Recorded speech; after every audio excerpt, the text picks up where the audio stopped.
একদিকে আরজিকর কাণ্ডের প্রতিবাদ, অন্যদিকে টলিপাড়ায় নারী নিগ্রহের ঘটনাও প্রকাশ্যে আসছে। ইন্ডাস্ট্রিতে কোনো মহিলা অসম্মানিত হলে তার কি করা উচিত, পরামর্শ দিলেন পরিচালক তথা রাজ্য মহিলা কমিশনের চেয়ারপারসন লীনা গঙ্গোপাধ্যায়। অনেক ক্ষেত্রে মহিলারা এগিয়ে এসে অভিযোগ করতে ভয় পায় বলে জানান লীনা গঙ্গোপাধ্যায়। তবে বর্তমানে নারী পুরুষ সবাই প্রতিবাদী বলেই মনে করেন লীনা। কিন্তু মুখ বন্ধ করে থাকলে বিষয়গুলো জানা যাবে না। এগিয়ে এসে অভিযোগ না জানালে ফোরাম সাহায্য করতে পারবে না। অনেক সময় মহিলারা অভিযোগ জানালেও পরে অভিযোগ তুলে নেন কিংবা নির্দিষ্ট দিনে হাজিরা দেন না। কয়েক বছর আগে #MeToo আন্দোলন শুরু হয় সমাজ মাধ্যমে।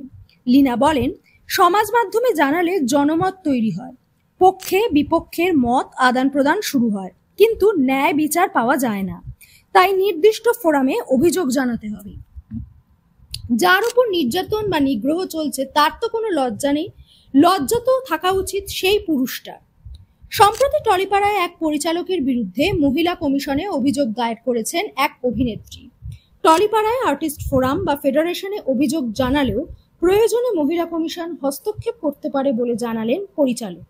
বলেন, এছাড়াও মহিলা কমিশন চাইলে স্বতঃপ্রণোদিতভাবে কোনো ঘটনায় হস্তক্ষেপ করতে পারে। কোনো ঘটনায় পুলিশি তদন্ত ঠিকমতো না হলেও রিপোর্ট চাইতে পারে। তবে আদালতে বিচারাধীন কোনো মামলার ক্ষেত্রে মহিলার কমিশনের এখতিয়ার নেই বলেই জানালেন লীনা।